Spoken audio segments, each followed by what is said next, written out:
नमस्कार, सुजस बुलेटिन में आपका स्वागत है। मैं हूं आपके साथ अश्विनी सरोही। एक नजर हेडलाइंस पर।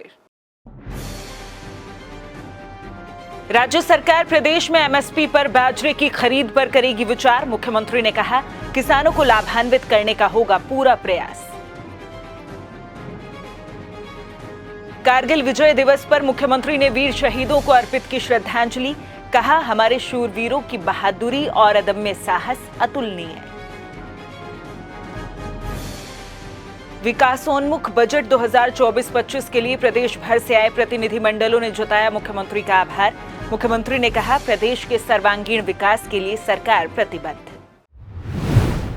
मुख्यमंत्री श्री भजनलाल शर्मा ने कहा कि प्रदेश के किसानों के हित को ध्यान में रखते हुए राज्य सरकार न्यूनतम समर्थन मूल्य पर बाजरे की खरीद पर विचार करेगी।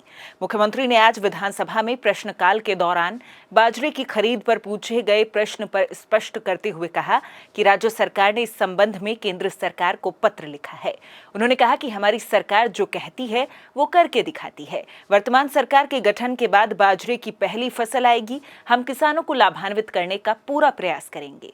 वहीं इससे पहले खाद्य एवं नागरिक आपूर्ति मंत्री श्री सुमित गोदारा ने बाजरे के उत्पादन और खरीद के संबंध में सदस्य डॉक्टर रितु बनावत द्वारा पूछे गए पूरक प्रश्न के जवाब में बताया कि प्रधानमंत्री श्री नरेंद्र मोदी श्री अन्न को देश विदेश में बढ़ावा दे रहे हैं।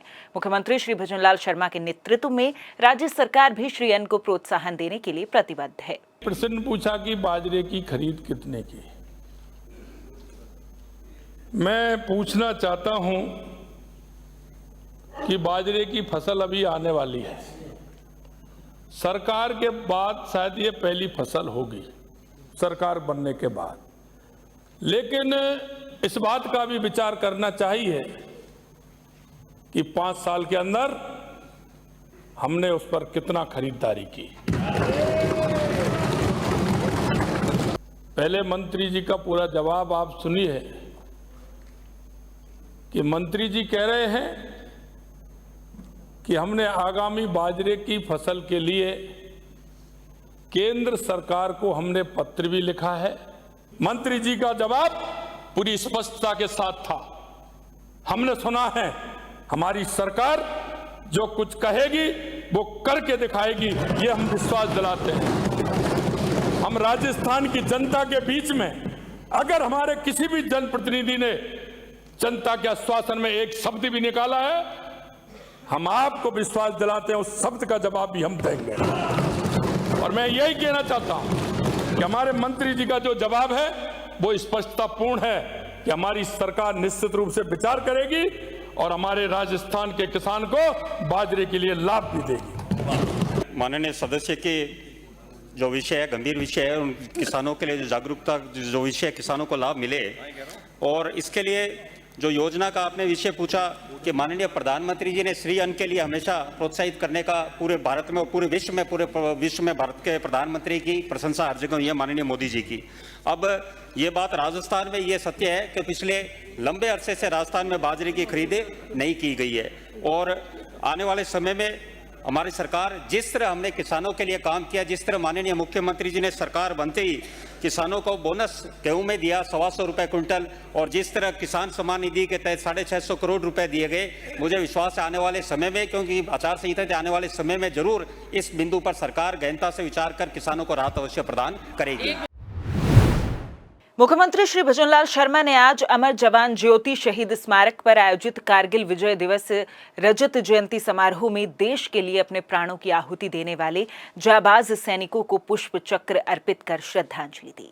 इस अवसर पर मुख्यमंत्री ने कहा कि विषम परिस्थितियों में सीमा पर मुस्तैदी के साथ मोर्चा संभालने वाले हमारे शूरवीरों की बहादुरी और अदम्य साहस अतुलनीय है। मातृभूमि की रक्षा के लिए अपने प्राणों की आहुति देने वाले ऐसे वीरों को मैं नमन करता हूं।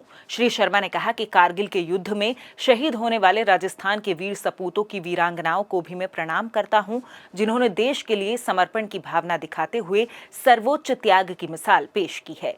मुख्यमंत्री ने इस दौरान शहीदों की वीरांगनाओं का शॉल ओढ़ाकर और श्रीफल देकर सम्मानित किया। इस अवसर पर कारगिल युद्ध में साहस का परिचय देने वाले वीर सैनिकों को भी सम्मानित किया गया। प्रदेश के जनहितकारी बजट 2024-25 के लिए प्रदेशवासी लगातार मुख्यमंत्री श्री भजनलाल शर्मा का आभार जता रहे हैं। इसी कड़ी में आज लूणी, बारां और चित्तौड़गढ़ से आए प्रतिनिधिमंडलों ने मुख्यमंत्री का धन्यवाद दिया। इस अवसर पर मुख्यमंत्री ने कहा कि आपणों अग्रणी राजस्थान की परिकल्पना के अनुरूप हमारी सरकार प्रदेश के सभी क्षेत्रों के सर्वांगीण विकास के लिए पूरी तरह प्रतिबद्ध है। समृद्ध राजस्थान, विकसित राजस्थान के संकल्प के अनुरूप हमारी सरकार प्रदेश के प्रत्येक क्षेत्र के चौतरफा विकास के लिए कृत संकल्पित है। हमारा ध्येय मंत्र सर्वजन हिताय, सर्वजन सुखाय है। जल संसाधन मंत्री श्री सुरेश सिंह रावत ने आज विधानसभा में आश्वस्त किया कि संशोधित पार्वती काली सिंध लिंक योजना में ज्यादा से ज्यादा बांधों को जोड़ने के प्रयास किए जाएंगे। उन्होंने बताया कि पीकेसी ईआरसीपी एकीकृत की विस्तृत डीपीआर बनाने का कार्य राष्ट्रीय जल विकास अभिकरण द्वारा किया जा रहा है। डीपीआर रिपोर्ट प्राप्त होने के बाद ही विधानसभा क्षेत्र कठूमर के गांवों को इसरदा बांध से जोड़ने की वस्तु स्थिति की जानकारी उपलब्ध हो सकेगी। माननीय अध्यक्ष महोदय, मैं आपके माध्यम से कटुम्बर से आने वाले माननीय सदस्यों को बताना चाहता हूं कि जो हमारी संशोधित पीकेसी लिंक परियोजना की डीपीआर भारत सरकार के उपक्रम राष्ट्रीय जल विकास अभिकरण नई दिल्ली द्वारा तैयार की जा रही है। जब डीपीआर विस्तृत रूप से तैयार हो जाएगी तभी हम बता पाएंगे कि कौन कौन से तालाब और बांध जुड़े। ये 2018-19 की बात कर रहे हैं, तो हमारा जो नवनेरा और जो इसरदा जो दो बांध है वो हमारी पिछली सरकार में घोषणा हुई थी, और 2022-23 के बजट में भी आपने इसको ईआरसीपी का घटक माना था। ये ऑन रिकॉर्ड है। और ये अभी जो हमने 9,700 करोड़ के जो टेंडर किए वो इनको ही लिंक करेंगे। और रही बात बांध कौन कौन से जुड़ेंगे, तो मैं आपको आश्वस्त करना चाहता हूँ कि 35 बांध जो आपके समेत है वो तो है ही है। इसके अलावा और भी विस्तृत डीपीआर बना के हम अधिक से अधिक जोड़ने का प्रयास करेंगे। खाद्य एवं नागरिक आपूर्ति मंत्री श्री सुमित गोदारा ने विधानसभा में आश्वस्त किया कि राशन सामग्री के वितरण में अनियमितता करने वाले डीलरों के खिलाफ जांच कर कठोर कार्रवाई सुनिश्चित की जाएगी। उन्होंने कहा कि किशनगंज विधानसभा क्षेत्र में जिन राशन डीलरों की पोस मशीन में 100 क्विंटल से ज्यादा का फर्क है, उनके खिलाफ नियमानुसार कार्रवाई की जाएगी। उन्होंने कहा कि राज्य सरकार आमजन को राशन के निर्बाध वितरण के लिए गंभीर है। माननीय अध्यक्ष जी, किशनगंज से आने वाले माननीय सदस्य को पहले तो मैं धन्यवाद देना चाहूँगा। बड़े जागरूक हैं और ये इसके खिलाफ निरंतर वहाँ पर कार्रवाई कराने में हमेशा रुचि रख रहे हैं। और ऐसे जागरूक प्रतिनिधि, जनप्रतिनिधि रहेंगे तो वास्तव में जो हमारी सार्वजनिक वितरण प्रणाली है उसमें काफ़ी सुधार होगा। मैं आश्वस्त करता हूँ कि हम गेहूँ के एक एक दाने को उपभोक्ता तक पहुँचाने के लिए कटिबद्ध हैं। और जो आपने बताया कि जहां शिकायत आपने बताया 100 कुंटल से फर्क है, उनके खिलाफ कार्रवाई करके, नियमानुसार कार्रवाई करके, जो आपने बताया कि जहां पर रिक्त स्थान है उनकी पूर्ति करके वहां पर उचित मूल्य के आवंटन की दुकान कर दी जाएगी। माननीय अध्यक्ष जी, मैं माननीय सदस्य को आश्वस्त करूंगा कि जहां पर वहां पर शिकायत में गंभीरता पाई जाती है उनका हम निलंबन तो है ही, निरस्त करने की कार्रवाई भी करेंगे और उनके खिलाफ एफआईआर भी दर्ज कराकर प्रस्ताव कलेक्टर को अग्रेसित कर एफआईआर कराकर उनकी दुकान निरस्त भी करेंगे और नए राशन मूल्य के आवंटन की दुकान की प्रक्रिया करेंगे। ये मैं आपको आश्वस्त करता हूँ।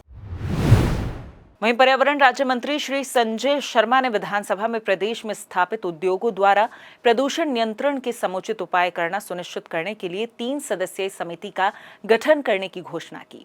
उन्होंने कहा कि राज्य प्रदूषण नियंत्रण मंडल द्वारा मुख्य पर्यावरण अभियंता की अध्यक्षता में समिति का गठन किया जाएगा।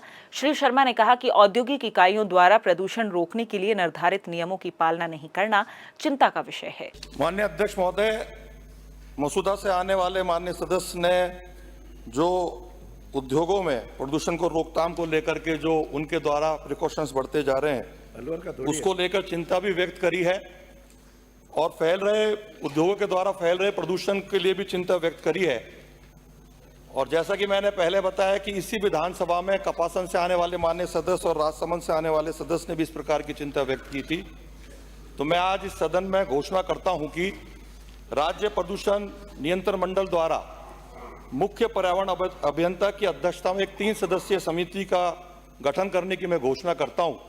और वो समिति संबंधित क्षेत्र में जाके सर्वे भी करेगी, संबंधित जनप्रतिनिधियों से, ग्रामवासियों से बात भी करेगी और जो भी प्रदूषण को रोकने के लिए कदम के सुझाव माननीय सदस्यों द्वारा दिए जाएंगे उसको लागू भी करेगी। और इसके बावजूद भी यदि कोई उद्योग प्रदूषण फैलाएगा तो नियम अनुसार उसके खिलाफ कार्रवाई की जाएगी।